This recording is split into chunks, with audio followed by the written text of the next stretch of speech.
Decorating Pages is a podcast dedicated to taking you behind the scenes of the designs of your favorite TV shows and films.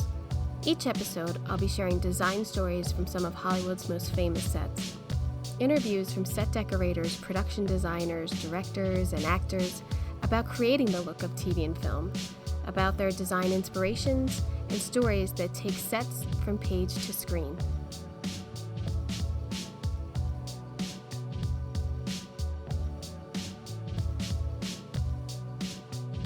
Hello, and welcome to Decorating Pages. I am your host, Kim Monup. Hello, what's up? How you doing? Where you at? Where you been? Happy holidays. It's mid-December. How crazy is this? Time's flying. 2023, although I had a lot of time off, like a lot of us, it flew. It still flew by. It's crazy. I want to first off say thank you to everyone who listened to last week's podcasts. Boy, everyone must have really liked Fargo and the buyers of For All Mankind. A huge response from last week's episode. So thank you so much to anyone who spread the word about the podcast. And thank you to everybody listening. Welcome and join in. Temperature's just fine. If you are new here, just to let you know, you can always email me at kimwanup@decoratingpagespodcast.com if you have any questions, any topics you would feel like you'd like covered. It's mostly trying to tell people what we actually do behind the scenes of set decorating and production design, art department, props.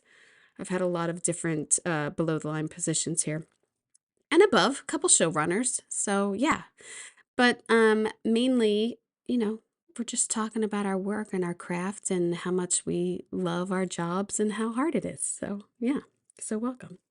And this episode, if you're again listening, good one.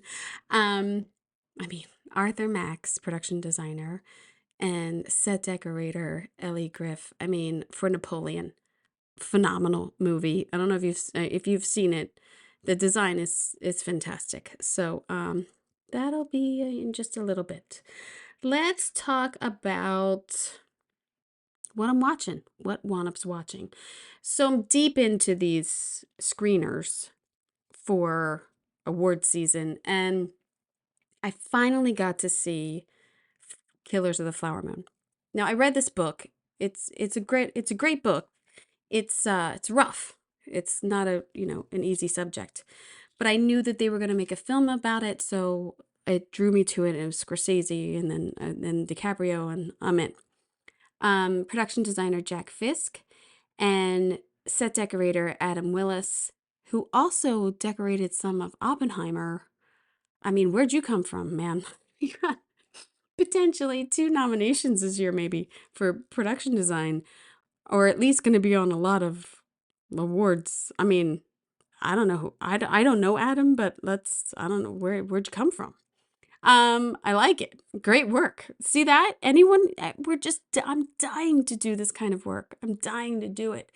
I just wish I could get there too. I think when you're in this business, there are certain projects that you're drawn to and that you want to work on, and you strive for that, and that sort of perfection or everything drives you to your next project. So I think bravo because I know that I've done work with Native Americans and how absolutely precious specifics are to them and in the film and getting everything right. And I know just from a set decorator point of view, the respect level is so prominent, and you want to just get everything right. I previously talked to the production designer of Reservation Dogs and War Pony, and I decorated second season of Rutherford Falls. So, it's a lot. I know that. I think the film itself was good, and I was a trooper. I didn't even get up to the bathroom for the 3 and whatever hours. But I probably won't watch it again. Let's be honest. It's not Wolf of Wall Street. It's not Goodfellas. It's a good movie, but I don't think I'll watch that again. It's also a hard subject to watch. I mean, you're watching people plan to kill other people through the whole movie, and it's hard. Um, but good movie. I'm sure it'll be nominated for many awards. We'll talk in a minute about Golden Globes. The other movie I caught this week was Anatomy of a Fall.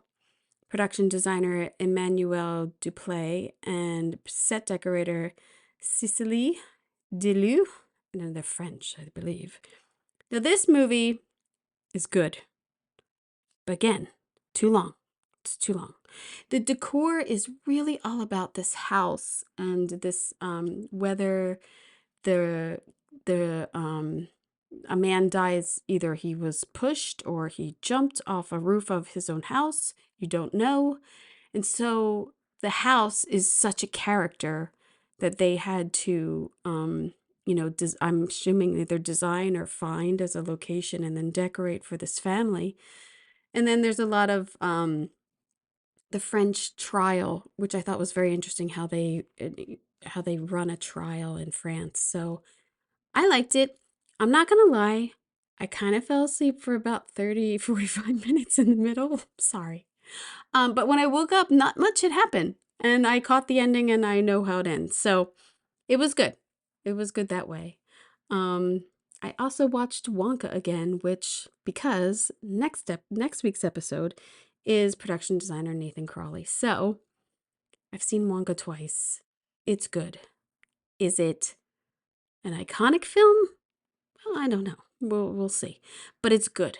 And I'm usually kind of uncomfortable. Oh, I'm kind of uncomfortable in musicals, but it's not too there's not like music every single minute. So, that was good.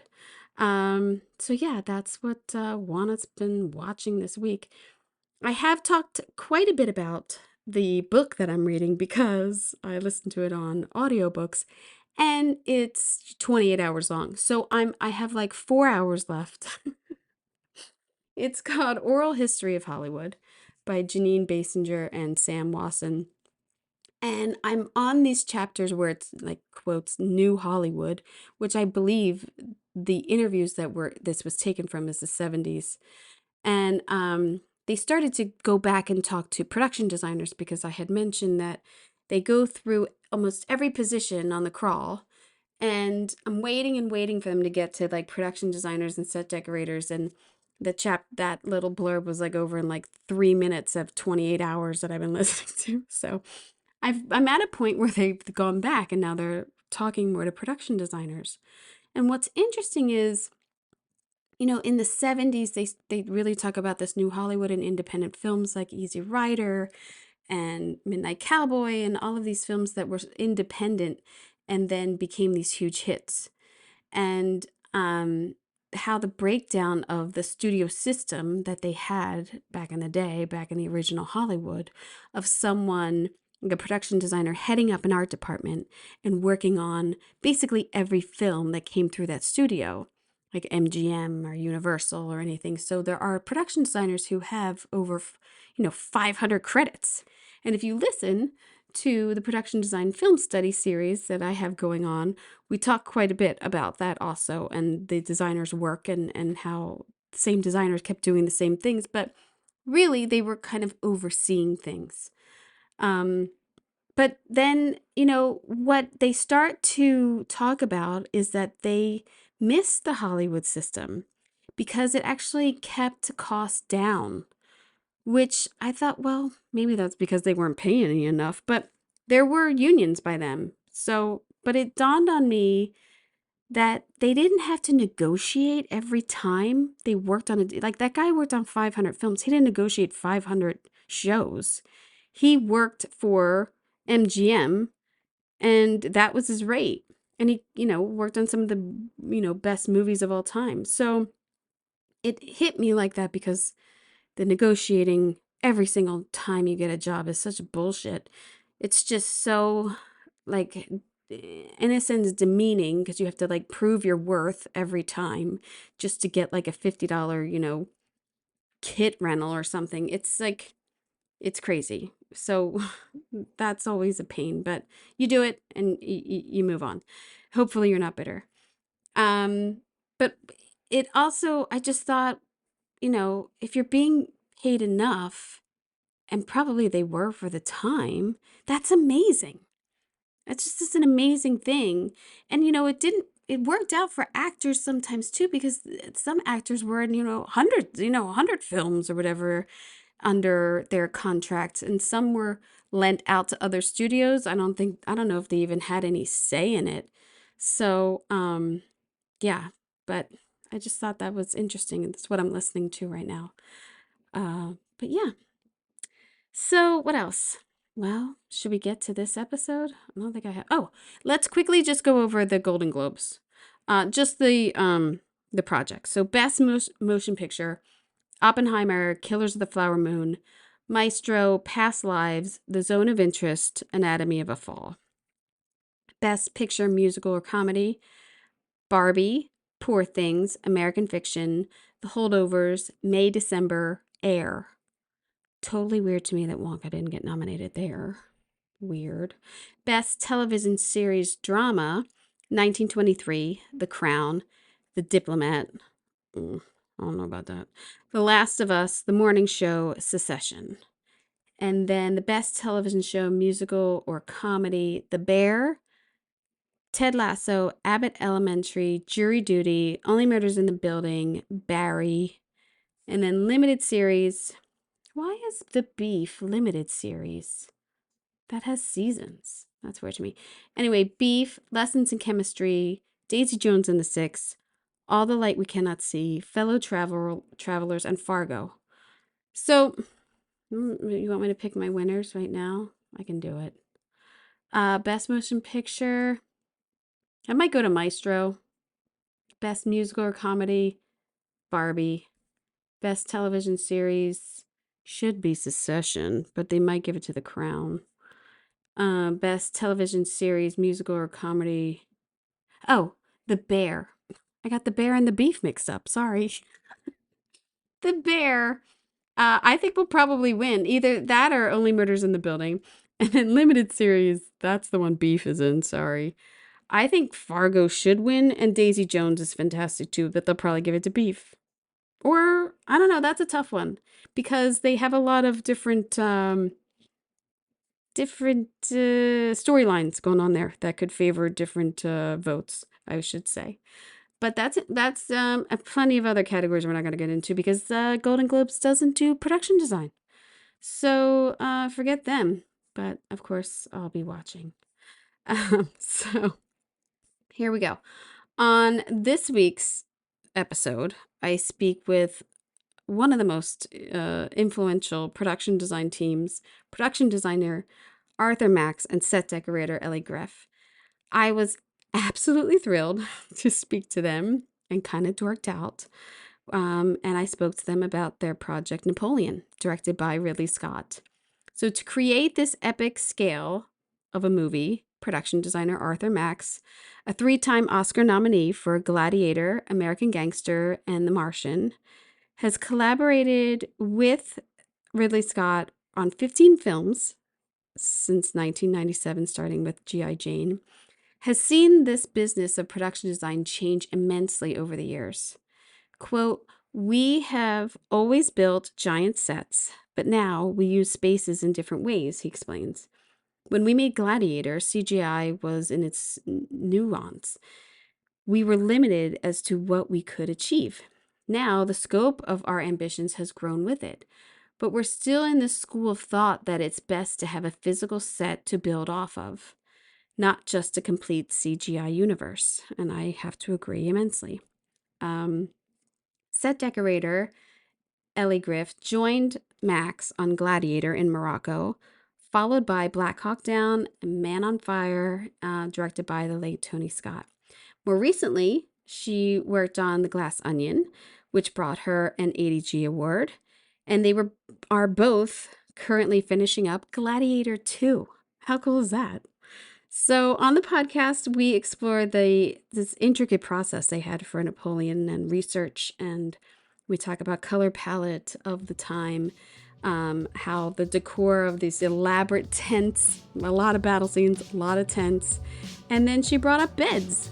So yeah, I hope you enjoy.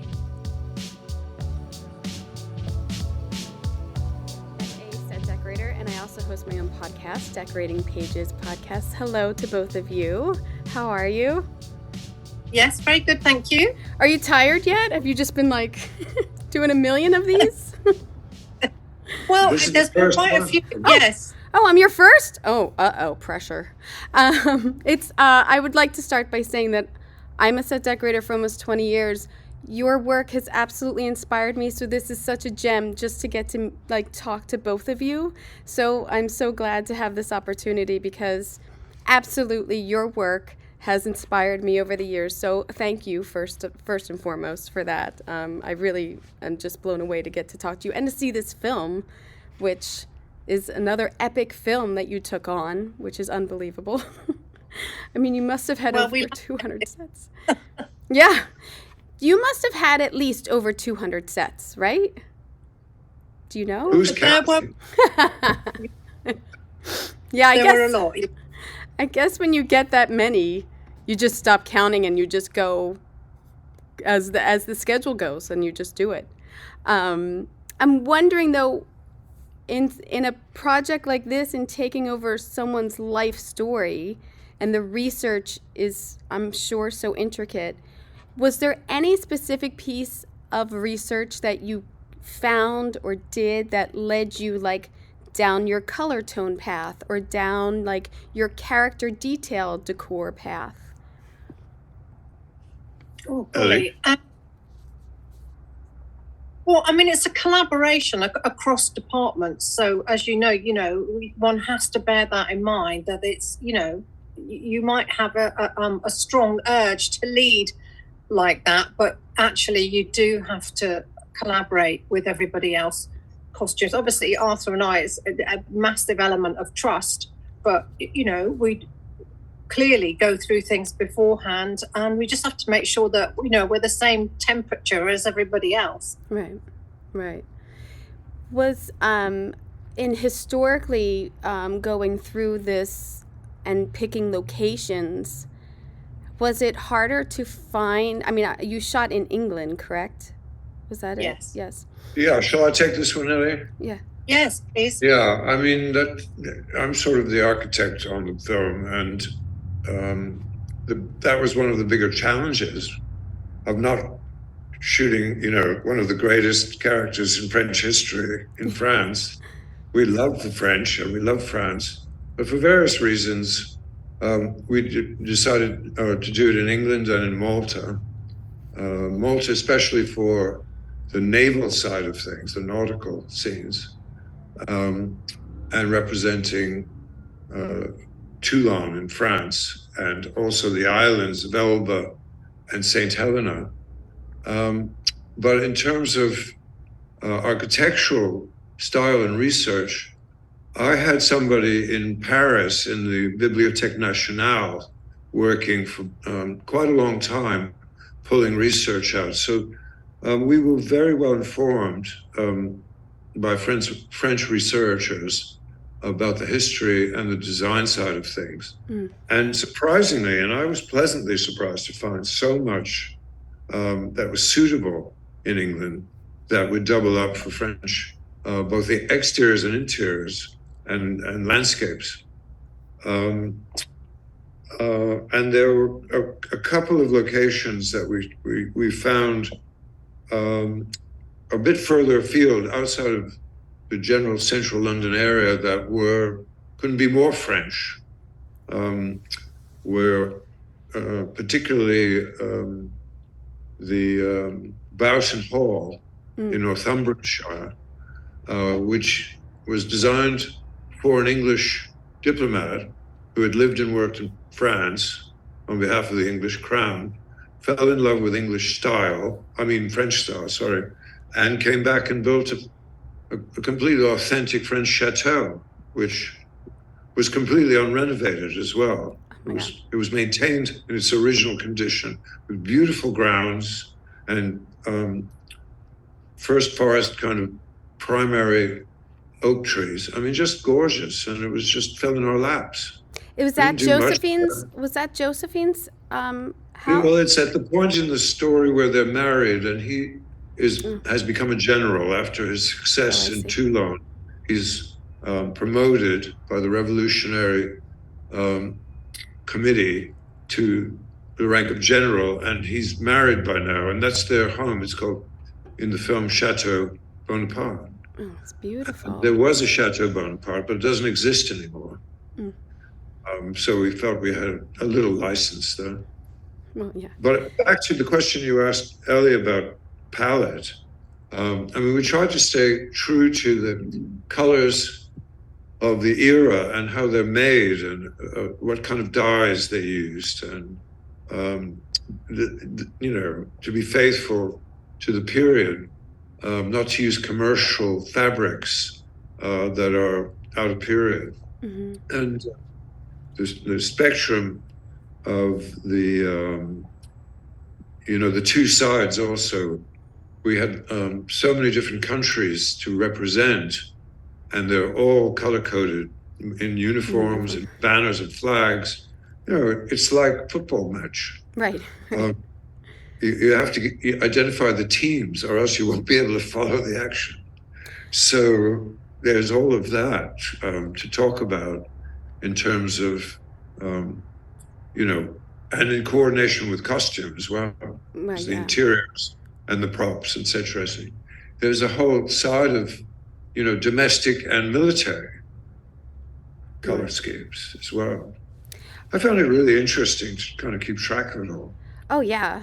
It's funny you reference football, because it does seem like that. Like you really just vote like cheering for uniforms at a certain point. You're not. Yeah, exactly. You just want your side to win. Those battle scenes are so incredible. The ice one is unbelievable. And also with the decor of the tents that they had and what they would set up, and just setting all of those things up on locations. How in decorating, how was that? Well, I'll turn to Elli. She's the queen of tent. The tent queen? Yes, I mean, I love a tent, that's for sure. And, I think we had about between 5 and 7 little tenty bits to do, which got bigger and bigger. I mean, it's a joy, really. I mean, the French obviously a lot more ornate, and you know, imposing, and you know, Wellington's tent, very simple, brutal, you know, efficient, you know, weather cover, really, is what it was. And but it was raining cats and dogs when we shot Wellington. It was pouring, and you know, howling gales. I mean, I'm surprised they kept standing, to be honest, because the weather was what you see on the film. I mean, it was black and thunderous, and the wind was relentless. So yeah, it was a bit of a challenge. Yeah, I would have been like, I'm out. All that, we love the elements. I mean, that's what Ridley lives for. He doesn't mind at all. You know, we cope with that, all that.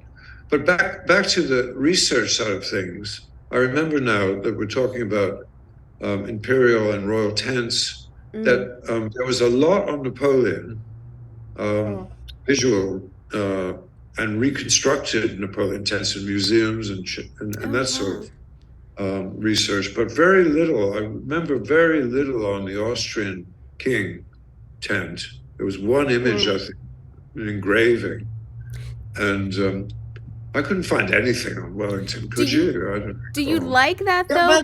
Do you like that? That like, okay, I can't really find anything. Now I have a freedom to design something. You know? Do you like that? Yeah, I like constraints. I favor knowing what the parameters of the box is, but I don't mind when there's no information, because I'm quite happy to make it up as well. Yeah, I don't know. Elli likes to take the research, I think, and just, you know, go and take it where she wants to. Until someone tells me to stop. Well, that's the way to go. Keep going. That was me. Whoa. Yeah, but you know what? I mean, it's fascinating. For me, you know, research, history, it's it's so important to me and what we do, and I thoroughly enjoy it, and I obviously want to put as much reality into the interiors and exteriors as possible. But there does come a point where you do have to rein it in a bit, because otherwise it just starts to look a mess on camera. Right. And so you have to filter stuff out. Sometimes I feel that I'm going a bit too far. I let it go far, and then we pare it back, to see, make it more architectural, really. Did you? I think the fun fact of tents on this, Yes. my favorite tent situation was the Tsar of Russia's tent, remember, in Bourne-Wood, which I think we ran out of time and tent rental potential or tent making potential. We ended up with a garden party off-the-shelf tent, which, I think turned out to be our best one in certain ways. Yeah, we had to hastily put a lining together and a few reflective pieces that would grin out in the darkness. And but again, it was dressed to Ridley's storyboard. The shape of his main establishing shot out the mouth of the tent, wasn't it? It was right. It was nice to be guided like that. With Ridley, you know what the key angles are and what you're trying to achieve and how he's going to set his cameras. Because he storyboards he does his own storyboards, I read. Is that correct? Or you do it with him? He's been doing them for like forever. Right. And he's really good at it. He's an artist. He's a draftsman. He paints in his spare time. He paints very good at oil paintings. Mostly of his home and his family and his dogs. Ellie, maybe give him a rental here and there. Maybe. Yeah. When you're talking about the tents, and I know, the lighting and the candlelight and everything that you have to integrate there, can you talk a little bit about, because I know now we are basically lighting the sets a lot, and especially with candlelight, you're helping so much to light the actors. Like, how was that process with the DP and working through that? Well, obviously we have multiple different candle setups.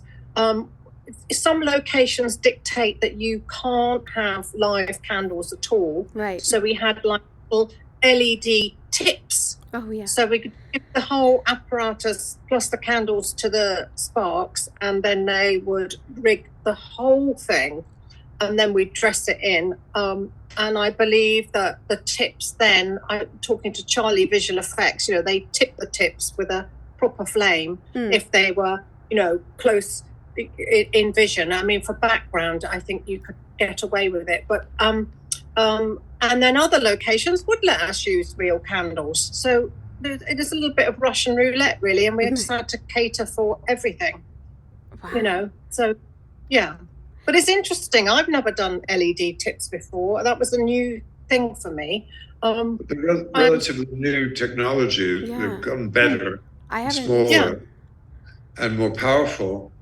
And also, a lot of the lighting is inspired by paintings of the period. And we try to recreate those. And we take a little bit of license also in that, we look at paintings like George de la Tour and Caravaggio, who were a bit earlier because of their use of light, but it just evokes, a period feel.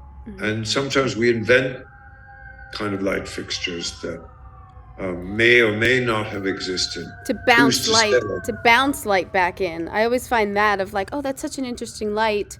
I wonder if they made that to bounce light back in instead of letting it all go, having fixtures that come back in to the actors or to the set. They did use reflectors and candle shades to keep the heat off the ceiling and setting fire to the room. And but we worked very closely with our DP, Darius Wolski, and sometimes we were making period looking, but battery operated LED lanterns to carry around without having to get involved with cables and things up people's sleeves and down their legs. Right. And so, we ran the gamut of all sorts of fixtures and lighting. But real candlelight, and we got into how many wicks were in a candle. Triple wick? Triple. Darius, I think, preferred double, frankly, as I remember. Right, Elli? Yeah, triple, too smoky for him, I think. Yeah. Yeah. And the nature of the wax and the color of the wax and the shape of and the size and on and on. It's all good fun. Well, yeah. I always think when I watch films, like I was thinking with the scene with the horses going through the ice and that whole battle scene, like that must have been a lot of meetings. That must have been a lot of meetings. We love a meeting. We had so many. We had a war room. It was called the War Room on Ridley's office floor, which was a whole open plan area with a gigantic table and a big screen monitor for Zoom people to arrive in the meeting who couldn't attend. And we had lots of those, almost daily sometimes. We had giant models in that room of all the sets and battles, with all the little figures, to scale, and lots of trees and shrubs everywhere, and the topography, accurately. And, but I'm talking about big models, the size of 2 tennis tables, some of them. Oh, wow. So everybody stood around and you could, Ridley would describe how he was going to shoot and what the action was. And there was a lot of pre-planning. Oh, I bet. Yeah. How much prep did you have? The film was a battle, wasn't it, Elli? Yes. Making that film was a daily battle for us. It was. I'm sure. I think it's quite good because obviously Arthur and I have a shorthand going back years, but what we haven't mentioned here is the multiple cameras. When they're shooting, it's not just one camera with the unit. These other satellite, really splinter units, but multiples over 10, at any time can pop up. And, that can be quite unnerving. So, you have to do the most intensive dress, I think, and organisation and walkthrough together to make sure that really from every angle you've got most things covered. Because, of course, you can't cover personally 14 cameras. Right. Where does anybody hide? Where's Video Village? Where's it's you're shooting the world. Usually in the tent part of the set. Right. In the tent dressed. Yeah. Yes. Yeah. No, it's all good fun. I mean, we love a challenge, and a lot of the battles, you had to design for what was not there as much as for what was there, because we didn't have 25,000 Brits and 30,000 French and 40,000 Russians. Right. We had, what did we have, Elli, on average? Was it 500 a day, 600 a day extras? 500 maximum on any day, but obviously they didn't, they didn't spend their budget that way. It was most days it was like 250, I think, split in half. Yeah, on each side. So you had to kind of design for what wasn't there. Right. And allow room, because it was being framed for immense amounts of visual effects additions. Yeah. And that a lot of previs was involved in that, so that you had a good idea of, where you were going with it. And elements were allowed for. We were planning for full-scale camps, but they were imaginary. Right. And it really affected the choice of locations to have enough scale for the additions. And we did a lot of plodding around in Wellingtons on this film, ironically. Also, the little camp tents, interestingly enough, they had to be portable so that we didn't hold the unit up if we had to move half a dozen of them to give visual effects continuation line, go down. So, whilst they were shooting one way, our teams would be lifting all these tents on their backs and putting them, to give you a continuation line for the next shot that visual effects was going to top up and go on to the horizon maybe. So what's lovely about that, I think, is that you are working across departments and totally immersed in what other people need and do. That's the beauty of set tech, I think, is that you dip into every single other department. You're not insular at all. No. Props. I mean, we just fall over with props all the time, wardrobe, and no, it's all inclusive of getting the look of everything. I mean, I would pray to be on something this huge, but I can imagine the intricacy in meetings and details and everything throughout all of the departments to get all this right, because it's such an epic story. It's a lifetime. It's unbelievable. Firstly, it's slightly different with props in our hybrid kind of system in the UK. Is that props used to be in the hands of the set decorator. Right.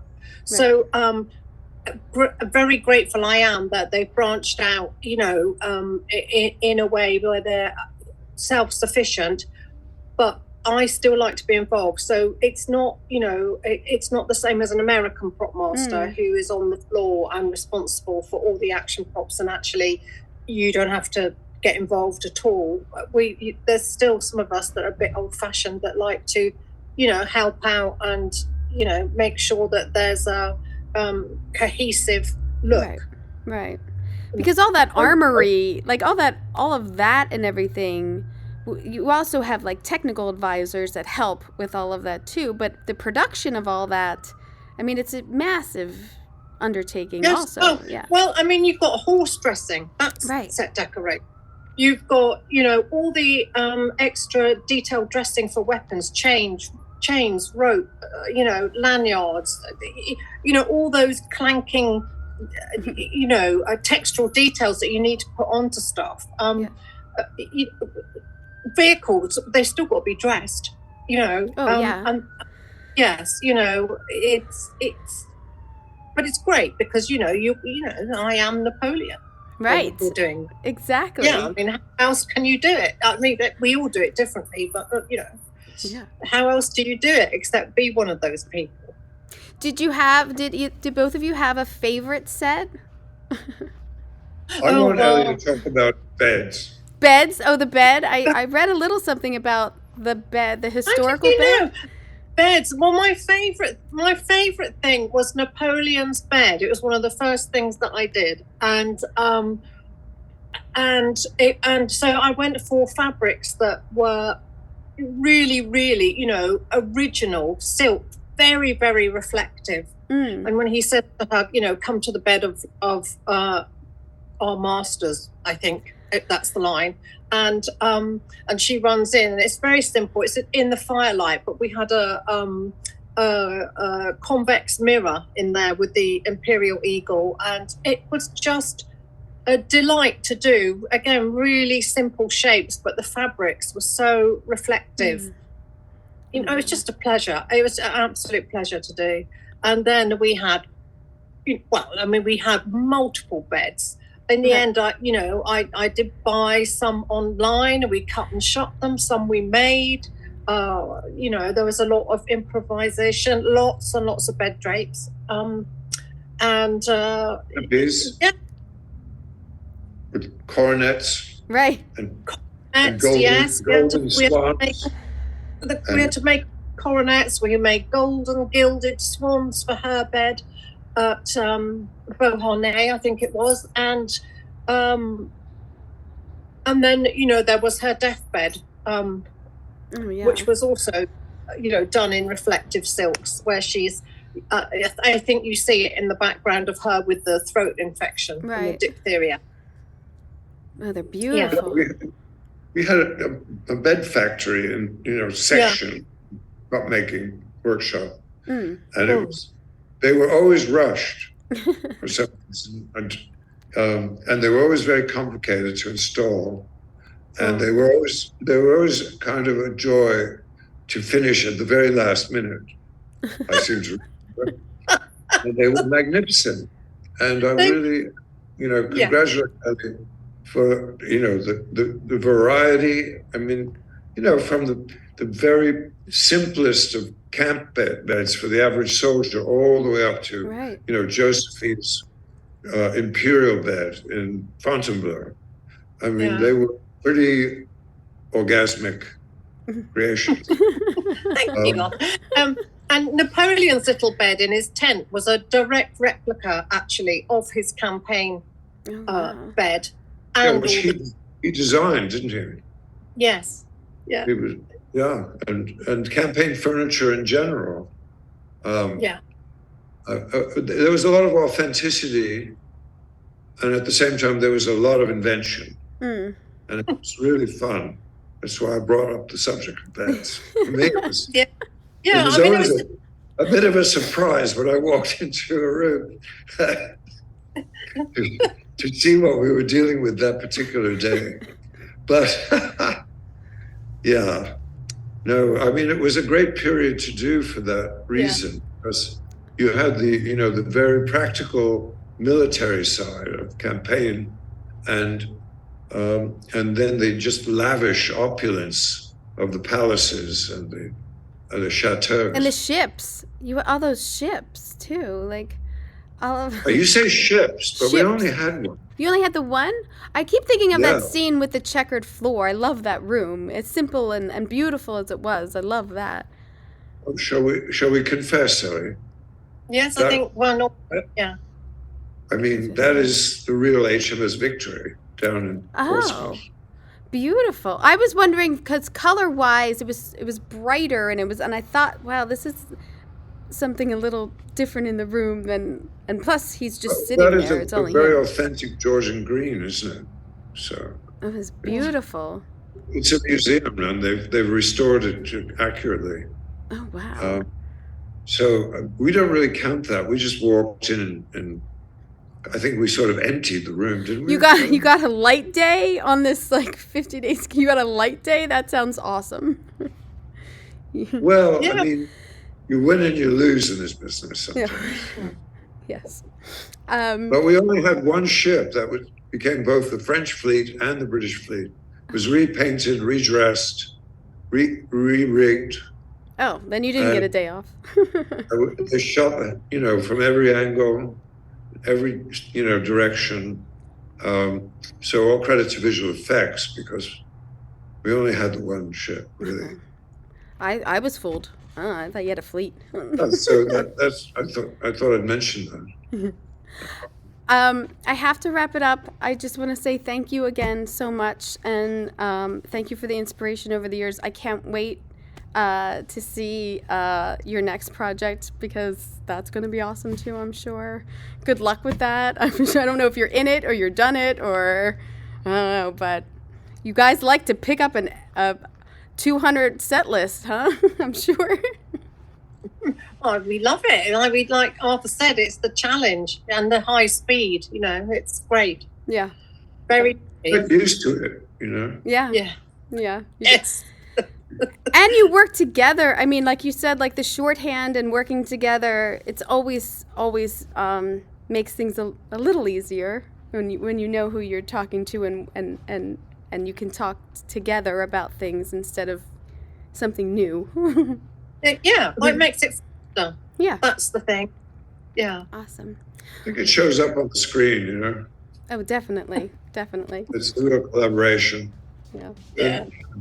And, well, there you are. Yes, thank you so much, and good luck with all your interviews today. Hope they're not too exhausting. Well, thank you. You've been very, very easy to communicate with. Oh, good. I'm glad.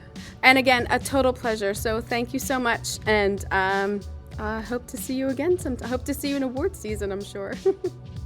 Thank you. That would be lovely. Okay. Bye-bye. Take care. Bye-bye. Bye-bye. So I didn't dork out that much, right? I was cool, right? I feel like my voice was much louder. I had to do the interview at work and used someone else's office and sat down and I'm at the corner of like Sunset and Gower, and all those sirens are going off. So sorry about that, but that's Hollywood. That's Hollywood. Gosh, I forget that in different countries how decorators are responsible for such different things.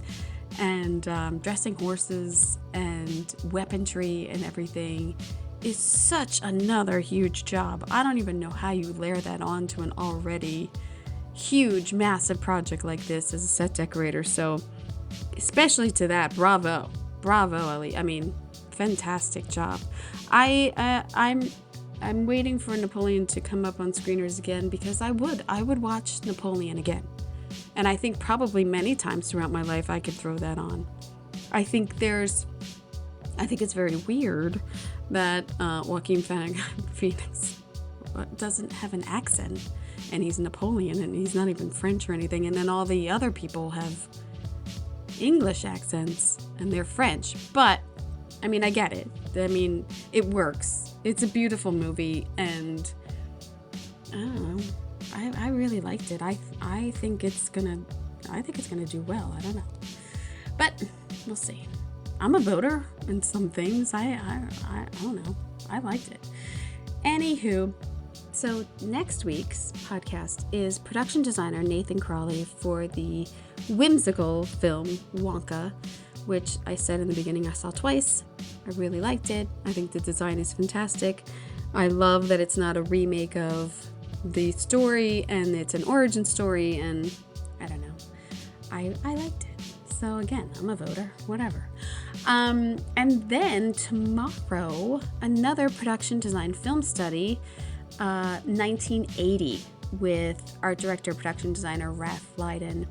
And we talk about the films Tess, which was the winner.